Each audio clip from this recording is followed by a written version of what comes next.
Hi friends, இன்றைக்கி எங்களுக்கு வந்து ஆர்டர் எல்லாமே ஏடாகூடமான ஆர்டர் தான். ஒன்று வத்த குழம்பு, இன்னொன்று பார்த்தீங்கன்னா மோர் குழம்பு. வத்த குழம்புலே பார்த்தீங்கன்னா தினுசு தினுசா வந்திருந்தது.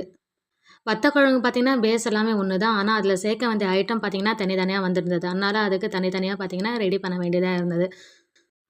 ஒரு பக்கம் பார்த்தீங்கன்னா வெண்டைக்காய் மோர் குழம்பு வந்தது. அதுக்காக ப்ரிப்ரேஷன் எல்லாமே தாளிச்சு விட்டது. அது ஒரு பக்கம் வெண்டைக்காய் கொஞ்சம் வேகட்டும்.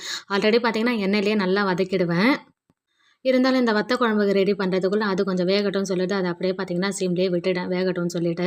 வத்த குழம்பு பார்த்தீங்கன்னா தக்காளியும் தேங்காயும் பார்த்தீங்கன்னா நல்லா நைஸாக வந்து அரைச்சிக்குவேன். நான் இந்த மாதிரி தான் செய்வேன் வத்த குழம்பு. நான் செய்கிற வத்த குழம்பு பார்த்தீங்கன்னா எனக்கு ஒரு வாரம் ஆனாலும் கெடாது, சூப்பராகவே இருக்கும். அதே மாதிரி வத்த குழம்பு பார்த்தீங்கன்னா ஒரு ஸ்பூன் போட்டு சாதத்தில் பிசைஞ்சு சாப்பிட்டாலே போதும், ஒரு தட்டு சாப்பாடு கூட பார்த்தீங்கன்னா தீர்ந்து போயிடும், அந்த அளவுக்கு வர இருக்கும்.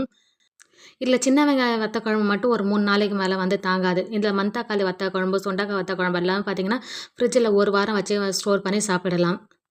வேலைக்கு போகிறவங்கலாம் பார்த்தீங்கன்னா ரொம்ப ரொம்ப யூஸ்ஃபுல்லாக இருக்கும். வத்த குழம்பும் பார்த்தீங்கன்னா நம்ம ஹோம் ஃபுட்டில் பார்த்தீங்கன்னா நான் சேல் பண்ணுறேன். உங்களுக்கு வேணுன்றவங்க பார்த்தீங்கன்னா கமெண்ட் செக்ஷனில் வந்து எனக்கு பின் பண்ணுங்க. நான் உங்களுக்கு வாட்ஸ்அப் நம்பர் வந்து சென்ட் பண்ணி விடுறேன். வத்த குழம்புக்கு மசாலா எல்லாம் பார்த்தீங்கன்னா வீட்டில் அரைச்ச மசாலா தான், ஹோம்மேட் மசாலா தான். எதையும் பார்த்தீங்கன்னா வெளியேருந்து வாங்கினதில்ல. வீடியோ பிடிச்சிருந்தா லைக் ஒன்று கொடுத்துருங்க. மறக்காமல் சப்ஸ்கிரைப் பண்ணிக்கோங்க. Bye friends.